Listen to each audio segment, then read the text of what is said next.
Bonjour à tous. Et bien aujourd'hui je vais faire une vidéo d'actualité de ma chaîne et de futurs proches. Et notamment je vous proposerai de faire un choix donc dans la deuxième partie de cette très courte vidéo. Voilà, donc pour l'actualité de la chaîne, pour moi, c'est que je vais continuer donc des vidéos plutôt de parties. Donc je continuerai à filmer des parties jouées. Et puis donc d'autre part concernant les jeux auxquels je joue en ce moment, donc j'ai fait une pause dans ma campagne de Sword and Sorcery, j'en suis à la quête numéro 5 donc avec 3 joueurs, et donc j'ai fait une pause pour commencer une partie du 7e continent, donc le Kickstarter donc on a reçu assez récemment, et donc là je suis en train de faire la première aventure, hein, donc il a la déesse Vorace. Donc c'est un jeu qui est, juste pour en parler 2 minutes, c'est un jeu qui est vraiment très agréable. Moi je suis vraiment pris dans l'aventure, hein. Ce qui est notamment très agréable, c'est que le déroulement du jeu se fait par en fait c'est une succession d'actions que va entreprendre le héros. Donc le jeu ne se divise pas en tour héros, tour monstre, phase de mystère, ce que vous voulez, enfin ce qu'on retrouve habituellement dans les jeux. Là non, c'est une succession d'actions que peut faire le héros. Des actions qui sont proposées par le terrain sur lequel il se promène, par des événements auxquels il va être confronté, des objets il pourra fabriquer des objets, etc. Enfin bon, je ne vais pas revenir là-dessus, il y a énormément de vidéos concernant ce jeu, donc je ne vais pas apporter quelque chose de particulier. Tout ce que je peux dire, c'est que ce qui est très agréable, c'est qu'on peut reprendre le jeu très facilement, et l'arrêter très vite, puisque le jeu étant divisé en actions, on peut faire une action, 2 actions, 3 actions qui sont assez rapides, et puis arrêter le jeu tout simplement. Et il y a un système de sauvegarde qui est très efficace également, c'est-à-dire que il y a tout un jeu de cartes qui permet de sauvegarder la partie en cours, les cartes que les héros les compétences ont acquis, les objets qu'ils ont pu construire. Il y a un système de passé aussi, où ce que les héros auront accompli, et bien on garde une trace en fait de ce qui s'est passé, hein, dans ce qu'on appelle le passé, hein, qui est ici. Donc les cartes d'exploration sont défaussées ici. Bon voilà, il y a des petites choses qui sont vraiment très originales, je trouve. Et vous voyez par exemple, concernant plutôt le déroulement de l'aventure, quand on va, avant de découvrir, mon personnage là est ici, avant de découvrir un nouveau terrain, on va retourner ce qu'on appelle le brouillard là, qui va correspondre à un événement, c'est-à-dire un événement qui sera aléatoire, c'est-à-dire qu'avant de découvrir une carte terrain, on aura toujours un événement ou quelque chose d'aléatoire. Donc bien que le terrain soit fixe, hein, je pense, la map est à fait fixe, tous les événements qui vont être autour vont être un peu différents. Et là, ouais, par exemple, il y a une carte qui est marrante, hein, parmi d'autres, c'est que pour continuer mon chemin, il va falloir que je suive une piste. Et donc vous voyez, le sentier qui vous fait face vous paraît vaguement familier. Ne seriez-vous pas en train de tourner en rond? Donc prenez une carte 145, donc on va prendre la carte dans la boîte 145, et là vous voyez qu'on se retrouve avec la même carte. La deuxième et la carte 145 nous propose de compter le nombre de différences entre cette carte et la carte vous ayant autorisé à la piocher, donc celle-ci.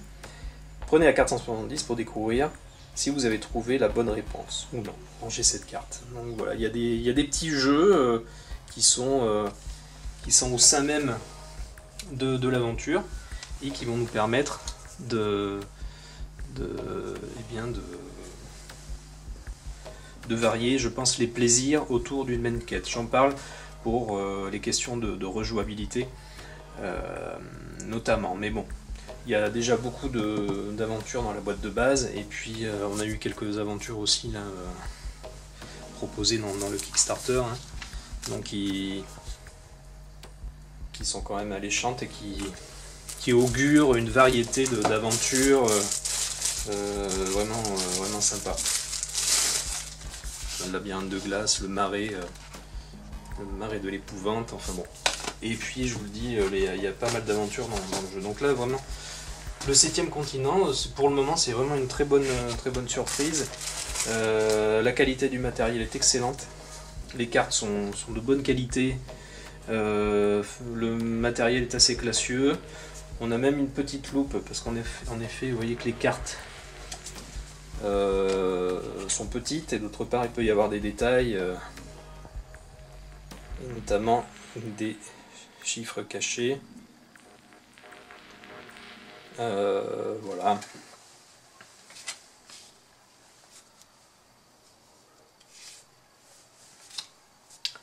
Donc voilà ce que je voulais dire. Donc sur le jeu, ce jeu il fait penser en effet à un livre dont vous êtes le héros, mais aussi à une BD ou un jeu vidéo. Enfin, ça mélange pas mal de choses. Il y a des très bonnes.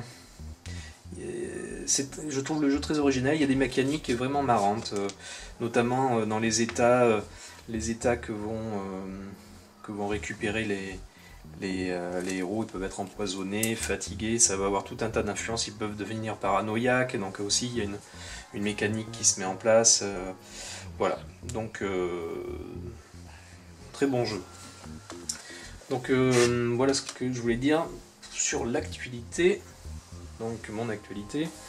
Ensuite, eh bien, je vais vous proposer de faire un choix pour la suite eh bien, des prochaines vidéos.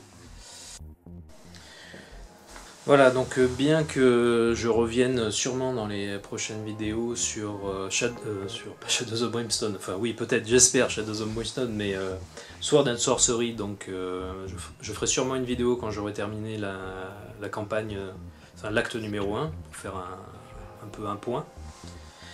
Et donc je vous propose donc également en fil, pas en fil rouge, mais en fil des prochaines vidéos, eh bien de vous faire une partie sur un de ces deux jeux, donc Widower's Wood ou Lobotomy, sachant que en termes de règles, Lobotomy, je pense pas que les règles soient très compliquées, mais étant donné que le livret dans la boîte de base a été critiqué, et en effet je l'ai parcouru, donc il n'est pas extrêmement bien fait, mais par contre vous trouvez sur internet déjà une version 2 des règles et des scénarios qui n'a rien à voir avec la V1 et qui est bien meilleure, enfin il n'y a pas photo notamment pour les scénarios. Et vous trouverez également des traductions, donc je ne me rappelle plus par qui, mais je le mettrai dans le fil des vidéos. Une superbe traduction qui a été faite en français des règles de Lobotomy. Donc Lobotomy, vous en avez déjà entendu parler sûrement. Donc voilà, un jeu qui se déroule dans un asile avec tout un tas de références, un jeu coopératif, hein, tout un tas de références à des filmographiques. Donc un jeu d'horreur, un Ameritrash pur et dur. Donc voilà, et donc Widower's Wood, donc c'est la deuxième boîte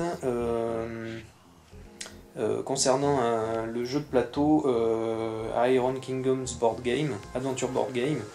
Donc c'est un jeu Privateer Press qui est dans l'univers d'Iron Kingdoms que je ne connais pas du tout, hein, qui est un jeu de rôle. Donc il y a une première boîte qui était sortie qui est The Undercity. Donc c'est un jeu coopératif, tactique, de figurines. Voilà, ce n'est pas un dungeon crawler parce que le plateau est fixe et dévoilé d'entrée si vous voulez. Mais c'est un jeu de combat tactique, stratégique si vous voulez. Donc alors j'ai ouvert la boîte, c'est une très belle qualité. Les figurines sont superbes, vraiment. Je vous les montrerai peut-être tout à l'heure. Donc voilà, donc je vous propose de faire le choix entre Widower's Wood et Lobotomy pour les prochaines vidéos, bien que je ferai sûrement quelques vidéos sur les deux jeux. Mais dans l'immédiat, puisqu'il y a quand même un petit peu de règles, Widower's Wood est plus léger, a priori en termes de règles, que lobotomie, mais bon voilà, ça va prendre un petit peu de temps. Voilà, donc dites-moi dans le fil de commentaires de cette vidéo quel est votre choix, et puis on fera le vote. Voilà.